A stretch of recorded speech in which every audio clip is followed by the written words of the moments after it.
À Kinshasa, il existe des lieux que l'on traverse et d'autres qui racontent toute une ville. Le rond-point Victoire appartient incontestablement à la deuxième catégorie. Situé au cœur de la commune de Kalamu, à proximité du célèbre quartier Matonge, Victoire n'est pas seulement un carrefour routier. C'est un lieu de mémoire, de culture, de commerce et de rencontres. Un espace populaire où bat, depuis plusieurs générations, le cœur de Kinshasa. Mais aujourd'hui, après l'intervention du service national, une question se pose. Le rond-point Victoire est-il véritablement en train de changer de visage? Bienvenue sur Pulse Média Plus. Dans cette vidéo, nous allons découvrir l'histoire de ce lieu mythique, observer sa transformation actuelle et nous demander si les travaux entrepris pourront produire un changement durable. Chaque jour, des milliers de personnes passent par ici. Des travailleurs, des commerçants, des étudiants, des artistes, des chauffeurs, des vendeurs ambulants et des habitants venus de différents quartiers de la capitale. À Victoire, tout semble aller vite. Les véhicules se croisent, les klaxons résonnent, les vendeurs interpellent les passants et la musique congolaise accompagne presque naturellement le mouvement de la foule. Mais derrière cette agitation quotidienne se cache une histoire profonde. Le nom, Place de la Victoire, remonte à la période de la Seconde Guerre mondiale. Selon plusieurs sources historiques, cette appellation rappelle les hauts faits des soldats congolais de la force publique engagés sur différents champs de bataille africains entre 1940 et 1945. Après la guerre, une célébration de leur victoire aurait été organisée en ce lieu, en 1945.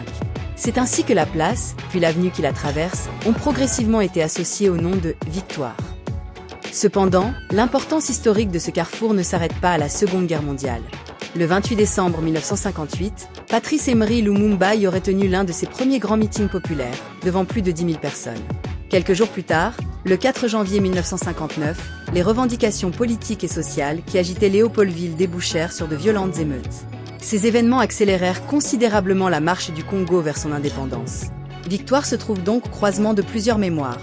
La participation des soldats congolais à la guerre, la lutte pour l'indépendance et la naissance d'une conscience nationale. Mais pour les Kinois, ce lieu est également indissociable de la culture. Au centre du rond-point se trouve la célèbre place des artistes. On y reconnaît notamment une œuvre monumentale du grand sculpteur congolais Alfred Liolo, deux mains réunies et dirigées vers le ciel. Ces mains symbolisent la création, le talent et l'unité des artistes congolais. Le monument rend hommage aux musiciens, aux comédiens, aux écrivains, aux peintres, aux sculpteurs et à tous les créateurs qui ont contribué au rayonnement de la culture congolaise.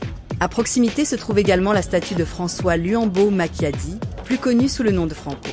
Guitare à la main, le grand maître semble encore veiller sur Matonge, ce quartier qui a vu grandir et s'affirmer la rumba congolaise.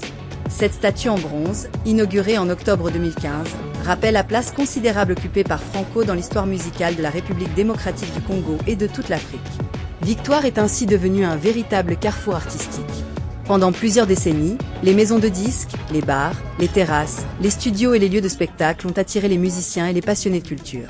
Pour de nombreux artistes, passer par Matonge et Victoire représentait presque une étape obligatoire dans la construction d'une carrière. Mais au fil du temps, ce lieu symbolique a aussi été confronté à de nombreux problèmes. Occupation anarchique des espaces publics, marches improvisées, embouteillages, déchets abandonnés, caniveaux obstrués, stationnement désordonné et dégradation progressive du cadre urbain.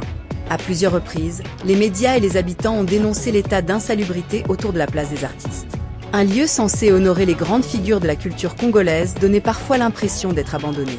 C'est dans ce contexte qu'intervient aujourd'hui le service national. Depuis juillet 2026, les bâtisseurs du service national participent à une vaste campagne d'assainissement de Kinshasa. L'opération prévoit notamment le nettoyage des emprises publiques, le curage des caniveaux, l'évacuation des déchets, la suppression de certains marchés et parkings anarchiques, ainsi que la réorganisation des espaces destinés aux usagers. Avant le lancement des opérations à Victoire, la police nationale et le service national ont mené une campagne de sensibilisation auprès des commerçants et des autres occupants des lieux. L'objectif annoncé est clair: améliorer la salubrité, libérer les espaces publics et faciliter la circulation autour de ce carrefour stratégique. Les images que nous découvrons aujourd'hui montrent effectivement un environnement plus dégagé. Certains espaces auparavant encombrés ont été libérés. La visibilité semble meilleure et la circulation paraît, par endroits, plus fluide. Pour les habitants de Kinshasa, cette intervention peut représenter un signe d'espoir. Mais la véritable question commence maintenant. Car nettoyer une place pendant quelques jours est une chose. Maintenir cette place propre, organisée et sécurisée pendant plusieurs années en est une autre. Le changement ne pourra être durable que si les autorités assurent un suivi permanent. Il faudra organiser correctement les activités commerciales, offrir des espaces adaptés aux petits vendeurs, installer suffisamment de poubelles, entretenir les caniveaux et empêcher le retour progressif des occupations anarchiques. La population porte également une part de responsabilité. Une capitale propre ne peut pas dépendre uniquement des opérations ponctuelles menées par les autorités. Elle exige une véritable discipline collective. Les commerçants, les transporteurs, les passants, les habitants et les responsables administratifs doivent tous participer à la préservation du lieu. Il faudra également éviter que l'assainissement ne se limite à déplacer les difficultés vers les rues voisines. Les vendeurs qui vivent de leurs petites activités ont besoin de solutions réalistes. Et sans espace de remplacement et sans organisation sociale, certaines occupations risquent simplement de réapparaître après le départ des équipes du service national. Réhabiliter Victoire, ce n'est donc pas uniquement enlever les déchets ou dégager les trottoirs. C'est redonner toute sa dignité à un symbole historique et culturel de Kinshasa. La place des artistes pourrait devenir un véritable espace touristique, culturel et pédagogique. Les monuments pourraient être mieux entretenus et éclairés. Des panneaux pourraient raconter l'histoire de Patrice Lumumba, de Franco Luambo, d'Alfred Liolo et des grandes figures de la culture congolaise. Le site pourrait également accueillir des expositions, des animations culturelles et des visites guidées. Car une ville qui protège ses lieux de mémoire protège aussi son identité. Victoire représente plusieurs visages de Kinshasa. La Kinshasa historique, qui a participé à la lutte pour l'indépendance. La Kinshasa culturelle, berceau de la rumba et de nombreux mouvements artistiques. La Kinshasa populaire, celle des petits métiers et de la débrouillardise. Mais aussi la Kinshasa confrontée aux défis de l'urbanisation, de l'insalubrité et de la discipline collective. Aujourd'hui, le rond-point Victoire semble entrer dans une nouvelle étape. Les premiers changements sont visibles, mais le véritable résultat ne pourra être évalué que dans la durée. Dans quelques semaines ou dans quelques mois, les espaces resteront-ils propres et dégagés? La circulation sera-t-elle réellement améliorée? Les monuments seront-ils mieux protégés?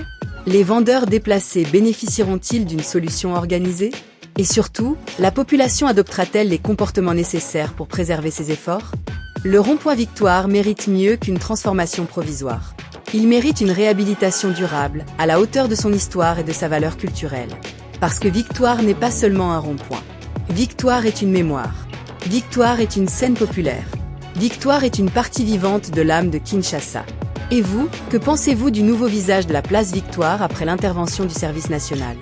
Voyez-vous un véritable changement, ou craignez-vous que les anciennes habitudes reviennent progressivement? Partagez votre opinion dans les commentaires. Abonnez-vous à Pulse Média Plus, activez la cloche de notification et partagez cette vidéo afin de faire découvrir l'histoire et les transformations des lieux emblématiques de la République démocratique du Congo. Pulse Media Plus. L'actualité, l'histoire et les réalités de notre société, autrement.